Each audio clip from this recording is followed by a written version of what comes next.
इस्लाम की हर वक्त कोशिश होती है कि वो इस्लाम के ख़िलाफ़ और आप सल्लल्लाहु ताला अलैहि वसल्लम के ख़िलाफ़ कोई ना कोई एतराज़ात उठाते रहें। तो ख़ुसूसन जब कुछ नहीं बन पड़ता तो वो आप सल्लल्लाहु ताला अलैहि वसल्लम के निकाहों के ऊपर बात करना शुरू कर देते हैं और ख़ुसूसन हज़रत अम्मा आयशा रज़ी अल्लाह ताला अन्हा के निकाह के ऊपर एतराज़ात करते हैं। और उनमें से उमूमी उनके एतराज़ात ये होते हैं कि जब आप सल्लल्लाहु ताला अलैहि वसल्लम ने हज़रत अम्मा आयशा सिद्दीक़ा रज़ी अल्लाह ताला अन्हा से जब निकाह फरमाया तो उस वक्त उनकी उम्र बहुत कम थी, 9 साल की उम्र थी। तो गोया कि वो इस तरह कह कर ये साबित करना चाहते हैं कि जी वो बिल्कुल नाबालिगा और छोटी सी बच्ची थी। तो दूसरा ये एतराज़ अमूमन करते हैं नाउज़ बिल्लाह कि आप सल्लल्लाहु ताला अलैहि वसल्लम ने अपनी किसी नफसानी ख्वाहिश के पेश नज़र ये निकाह किया। तो मैं इस हवाले से आपको, और आजकल इंडिया में भी आप देखेंगे इस हवाले से बहुत शोर है और वो मुशरिकीन अपना बुग़्ज़ निकालने के लिए इस किस्म की बातें करते हैं। तो मैं पहले अर्ज़ करूं कि जब आप सल्लल्लाहु ताला अलैहि वसल्लम का हज़रत अम्मा आयशा से निकाह हुआ तो उस वक्त आपकी उम्र 6 साल थी, लेकिन जब रुखसती हुई वो मदीने में आकर हुई और उस वक्त आपकी उम्र 9 साल थी।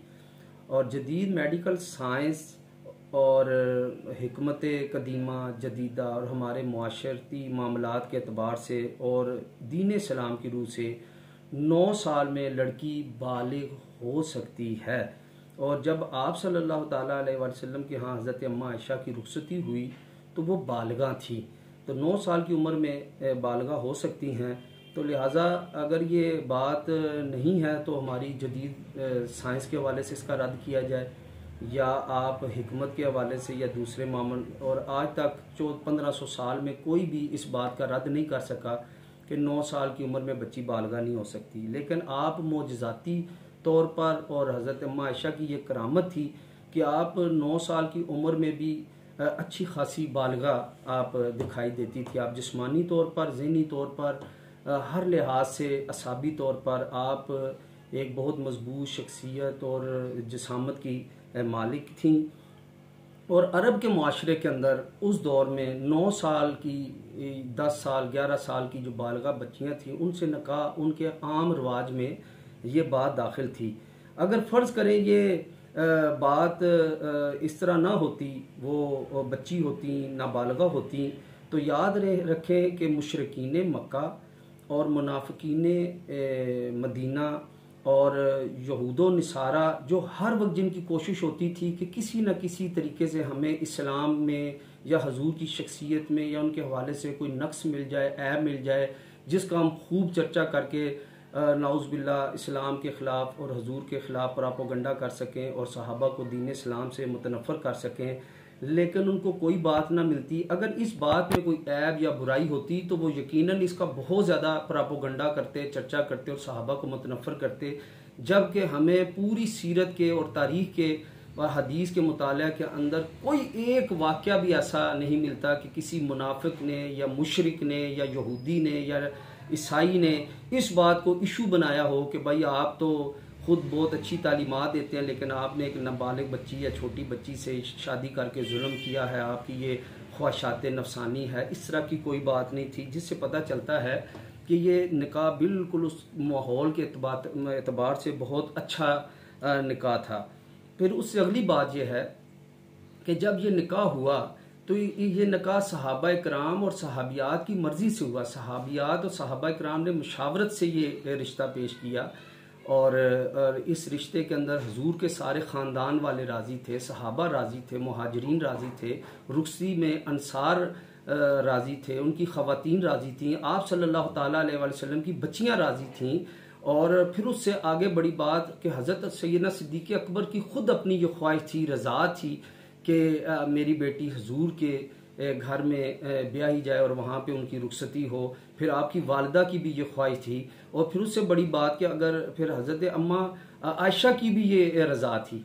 अगर उनको इस पे एतराज़ होता तो जब आप सल्लल्लाहु ताला अलैहि वसल्लम हिजरत करके आए थे तो उनके भाई मक्के में थे, तो आप चाहती, आप इनकार कर देती जी ये मेरे साथ ज़्यादती हो रही है, मेरे साथ जुल्म है, मुझे ये निकाह पसंद नहीं है, कबूल नहीं है, लिहाजा मैंने हिजरत नहीं करनी। जबकि आपने बड़े शौक़ से हिजरत भी की, वहाँ पे आई और बड़ी खुशी से आपसे इतनी ज़्यादा रवायात मरवी हैं कि दीन इस्लाम के अंदर किसी भी सहाबियात से इतना ज़्यादा रवायात नहीं है, और आपने हजूर की इतनी तारीफ़ और इतनी सीरत को बयान किया। आज तक आपने कभी एक मरतबा भी नहीं कहा कि मैं इस निकाह से खुश नहीं, या इसमें मुझसे ज़्यादती हुई है, या इस तरह कोई मनफी बात, ऐब वाली बात, इशारा तन कनाया तन भी आप नहीं फरमाई, बल्कि आप हमेशा इस निकाह के ऊपर नाज फरमाती रही, खुश रहीं और हजूर की यादों के अंदर मस्त रहीं, जो सीरत पढ़ने वालों को इस बात का बखूबी अंदाज़ा है।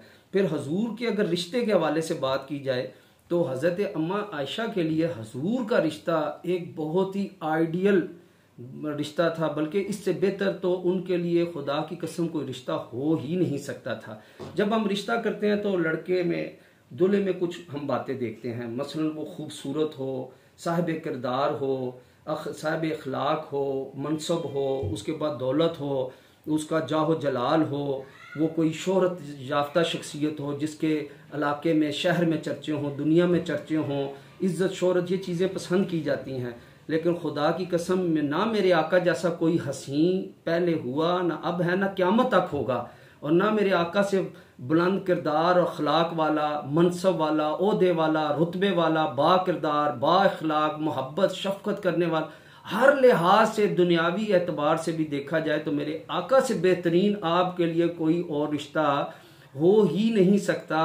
फिर उससे बड़ी बात यह है कि ये रिश्ता जो था, आप सल्लल्लाहु ताला अलैहि वसल्लम फरमाते हैं कि मुझे 3 रातों तक फरिश्ते, हज़रत जिब्रील अमीन रेशम के अंदर हज़रत अम्मा आयशा जो थी, हज़रत आयशा सिद्दीक़ा, उनको मेरे सामने पेश करते, मुझे दिखाते, और फरमाया जाता कि इनसे आपका निकाह होगा। और गोया कि ये निकाह जो था अल्लाह के हुक्म से हुआ, अल्लाह की मर्जी से हुआ। ये निकाह में फरिश्ते भी राजी थे, ज़मीन वाले भी राजी थे, अर्श वाले भी राजी थे, और अर्श का मालिक भी राजी था, और उसके हुक्म से हुआ।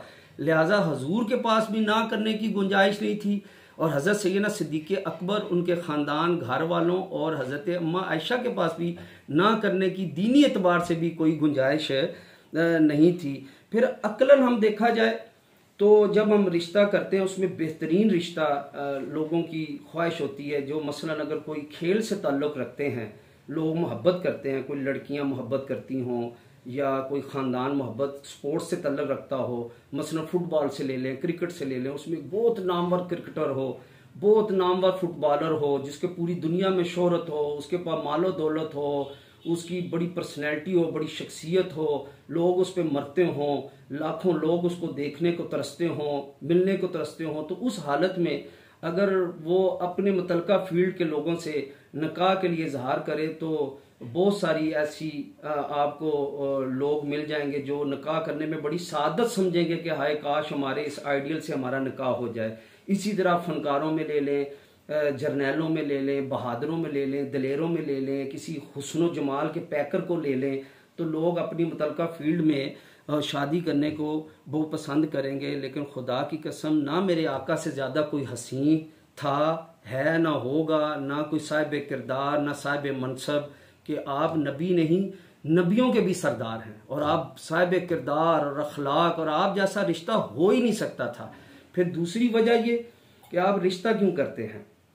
एक बच्ची का ख्वाब या उसके घर वालों का ख्वाब ये होता है कि ऐसा रिश्ता हो कि जो दुल्हा हो बड़ा खूबसूरत हो, जवान हो, ताकतवर हो, ज़ाहिरी बातनी तौर पर वो ताकतवर भी हो, बाअखलाक, बाकिरदार, उसकी शोहरत हो, उससे हमारी बच्ची का मुस्तकबिल महफूज हो जाए।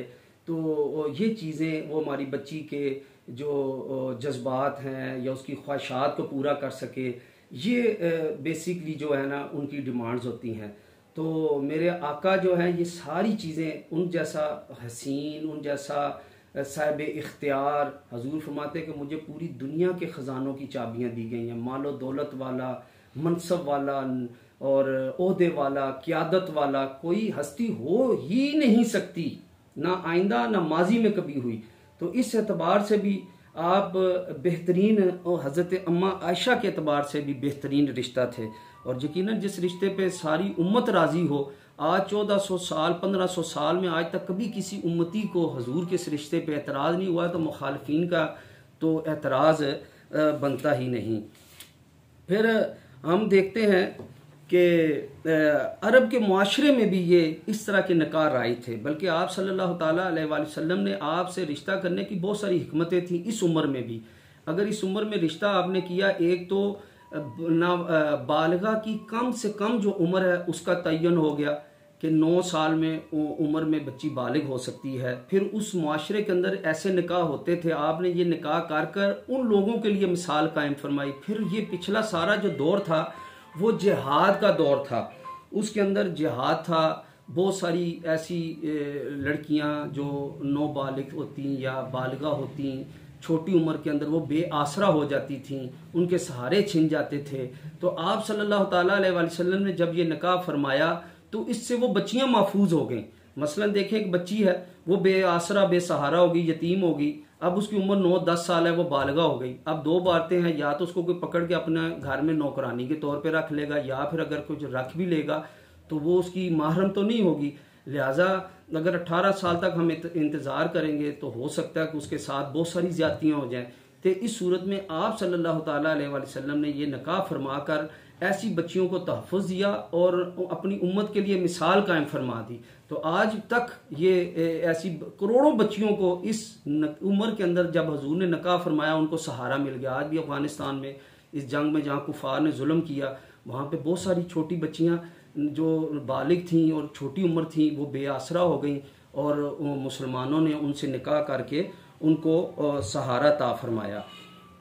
फिर रिश्ता इस वजह से भी किया जाता है कि इससे ख़ानदान की इज्जत बढ़ जाए, बच्ची की इज्जत बन जाए, वालिदैन की।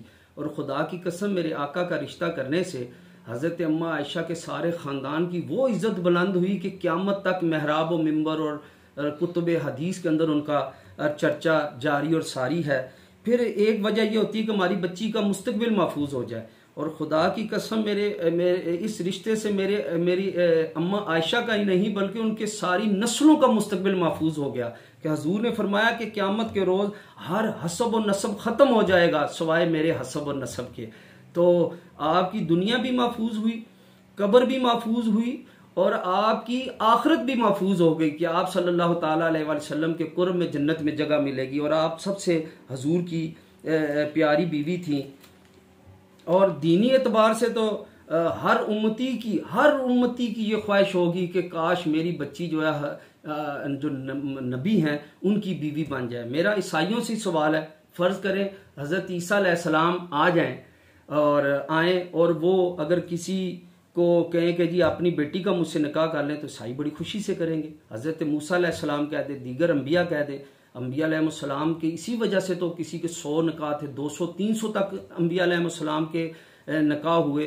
बहुत सारे इसी वजह से होते थे कि उम्मतियों की ख्वाहिश होती थी कि हमारी बच्चियां जो है वो हमारे नबी के निकाह में आ जाए, उनके रिश्ता अज़दवाजी में आ जाए। तो इसी वजह से बहुत सारी अम्बिया अलैहिस्सलाम निकाह फरमाया करते थे। बहरहाल इसमें बहुत सारी हिकमतें हैं। बहरहाल दूसरा ये एतराज़ करना कि वो उनकी उम्र यकीनन वो बालिगा थी, फिर वो जिस्मानी रूहानी हर एतबार से मजबूत थी। बालिगा का मतलब भी ये होता है कि बच्ची या बच्चा इस हद को पहुंच जाए जिसमें उसकी जिस्मानी, ज़ाहरी, बातनी और दिमागी तौर पर वो तमीज़ की हद पर, मजबूती की हद तक बालिग हो जाए, यानी वो निकाह के काबिल हो जाए, अपने मामलात ज़िंदगी को चलाने के काबिल हो जाए। जब वो बालिगा हो गई जिस्मानी तौर पर और ज़हनी असाबी तौर पर, जब वो अपनी उस मोतबर हद को पहुंच गई तो अब निकाह करने में कोई एतराज़ नहीं। बाकी ये कहना कि आपने ख्वाहिशात किसी नफसानी ख्वाहिश के पेश नज़र किया, तो ये तो जो भी सरकार की सीरत पढ़ेंगे उनके ऊपर ये बात आया हो जाएगी कि ये ऐसी बात का तो दूर दूर मेरे आका से निस्बत ही ना थी। क्योंकि आपकी पहली बीवी जो आपने निकाह फरमाया हज़रत खतीजा की 40 साल उम्र और आपकी 25 साल थी। अगर आपने ये बात होती तो उस वक्त आपने निकाह ऐसा करना चाहिए था, लेकिन ऐसी बात नहीं थी। फिर आपकी जितनी अज़वाज थी, हज़रत अम्मा आयशा ही सिर्फ कुंवारी थी, बाकी जितनी अज़वाज थी वो या बेवा थी या तलाक याफ्ता थी। फिर उससे बड़ी बात यह है, आपने निकाह इसलिए फरमाए कि वो जो हजूर की उम्मतिया अज़वाज थी उनको तहफ़्फ़ुज़ मिल जाए, क्योंकि वो उनके जो खामद थे वो शहीद हो गए, बहरहाल वो बेवा हो गई, जिस तरह भी मामला थे। तो आपने उनकी हौसला अफजाई और उनको तहफ़्फ़ुज़ देने के लिए आपने ये निकाह फरमाए, और आपने औरतों का रुतबा बुलंद करने के लिए उनके हकूक़ की खातिर ये निकाह फरमाए। फिर अगर ये नफसियाती ख्वाहिश की ही बात होती तो हज़रत अम्मा आयशा के निकाह से भी पहले शुरू में ही मुशरिकीन ने ऑफर कर दी थी कि अगर आप कहते हैं तो हम अरब की सबसे खूबसूरत, जवान, मालो दौलत और हुस्न जमाल वाली जिस औरत से आप कहेंगे हम आपका निकाह कर देंगे। अगर ये नफसियाती ख्वाहिश की बात होती तो आप उस वक्त मुशरिकीन की ऑफ़र को कबूल फरमाते, लेकिन आपने ऐसा हरगिज़ नहीं किया। फिर आगे से बढ़े कि हुजूर के सहाबा आप पे जान माल हर चीज़ कुर्बान करते थे, और अगर आप अपने उम्मतियों को फरमाते तो हर आपका सहाबी अपनी बेटी को रिश्ते के लिए तैयार हो जाता, लेकिन आपने ऐसा नहीं किया। फिर उससे बड़ी बात यह है कि आप सल्लल्लाहु ताला अलैहि वसल्लम ने, क्योंकि ज़माने में जंगें हुई, सैकड़ों के एतबार से जो बच्चियां थी, 9 बालगा बच्चियां कंवारियां, वो लोंडियां बनकर आईं, माले गनीमत में आईं, लेकिन मेरे आका ने उनको आज़ाद कर दिया। लेकिन आपने उनको लोंडियां भी नहीं बनाया और ये भी नहीं किया कि उनको आज़ाद करके निकाह फरमा दें। अगर यहाँ पर 1-2 उम्महातुल मोमिनीन से किया तो उसकी वजह उनके ख़ानदानी एजाज़ को बरकरार रखना था, क्योंकि वो शहजादे या सरदारों के घरानों से तल्लक रखती थी, सिर्फ इस वजह से निकाह फरमाया। वगरना आप सल्लल्लाहु ताला अलैहि वसल्लम चाहते तो सैकड़ों के एतबार से उन लोंडियों को अपने पास रख लेते और अपनी नफसानी ख्वाहिशात को नाउज़ुबिल्लाह पूरा फरमा लेते, लेकिन ये बातें ऐसी नहीं थी। ये दलाइल ऐसे हैं जो साबित करते हैं कि आपने जो निकाह फरमाया, खुसूसन अम्मा आयशा से निकाह फरमाया, वो किसी ख्वाहिश के, नफसानी ख्वाहिश के पेश नज़र नहीं था। और इस निकाह में इतनी बरकतें थी, उम्मत के हक में ये निकाह था। वगरना अगर फ़र्ज़ करें आपका 9 साल की बजाय आप 18 साल का इंतज़ार फरमाते तो टोटल हज़रत अम्मा, जब हजूर का विसाल हुआ तो हज़रत अम्मा आयशा की उम्र 18 साल थी, जबकि आपने इस 9 साल के अरसे में हजूर के पास रह के दीन सीखा। सिर्फ मतून हदीस के अंदर 2210 अहदीस आपसे रवायत हैं। हज़रत किसी सहाबी, सिर्फ हज़रत अबू हुरैरा रज़ी अल्लाह ताला अन्हु से आपसे ज़्यादा रवायात हैं। आपके अलावा ना किसी सहाबी मर्द से ना औरत से आपसे ज़्यादा रवायात हैं, और आपने दीन को इतना ज़्यादा बयान किया। और हज़रत अबू हुरैरा ने जो रवायात बयान की वो दीगर सहाबा ने भी बयान की, लेकिन जो अम्मा आयशा ने जो रवायात बयान की उनमें से बहुत सारी रवायात हैं जो आपने बयान की, किसी और सहाबी ने बयान ना की। आप अगर निकाह ये ना होता, आप ना आती, तो दीन का बहुत सारा हिस्सा बाकी रह जाता। आप बेहतरीन मुफस्सिरा थी, मुहद्दिसा थी, आप बेहतरीन फ़क़ीहा थी, और आपकी वजह से मुसलमान ख़वातीन के अंदर दीन फैला। उनके मसाइल आपके पास आते, आप हजूर से पूछ के उनको बताती, फिर आप दीन से इतना वाकिफ़ थी, कोई और वाकिफ़ ना था। आप अहदीस के शान नज़ूल को, आयात के शान नज़ूल को, सीरत के शान नज़ूल को जानती थी। आप तत्बीक बेहतरीन देती, अकायद बयान की। बहरहाल इसके अंदर उम्मत को इतना फ़ायदा है कि जिसको बयान नहीं किया जा सकता, और आपकी वजह से बेशुमार उम्मत को मसाइल और बरकतें मिली। मसलन आपके इस निकाह की वजह से कम से कम औरत के निकाह की बालगा होने की मुद्दत का पता चला। फिर आप पे जब तोहमत लगाई गई तो उस तोहमत की वजह से क़यामत तक आने वाली ख़वातीन पे तोहमत लगाने का दरवाज़ा बंद हुआ, तोहमत लगाने वालों के लिए सज़ाएं मुकर्रर हुई। फिर आपकी वजह से तयम्मुम जैसी नरमी मिली कि अगर पानी ना हो तो आप तयम्मुम करके नमाज पढ़ सकते हैं। मतलब आपके निकाह से उम्मत को करोड़ों फ़ायदा हुए। फिर आपने जो हजूर की खिदमत की इस दवाजी ज़िंदगी के अंदर, जो आप हजूर इनसे इतने राज़ी थे कि आखिर में भी विसाल आपकी सीने के ऊपर आपका सर था, और आखिर में सबसे आखिर के अंदर आपका ही लुआब हजूर के जो जिस्म के अंदर गया। और सबसे बड़ी बात कि सिर्फ आप ऐसी उम्महातुल मोमिनीन में से ऐसी हस्ती थी कि जब हजूर के साथ बिस्तर इस्तिराहत पर एक चादर के अंदर लेटी होती तो वही नाजिल होती थी। आप इतनी मोहब्बत फरमाते। बहरहाल इस निकाह के अंदर बहुत सारी बरकतें हैं, लेकिन अक्लमंद वालों के लिए इसमें बहुत सारे दलाइल हैं। वमा अलैना इल्लल बलाग।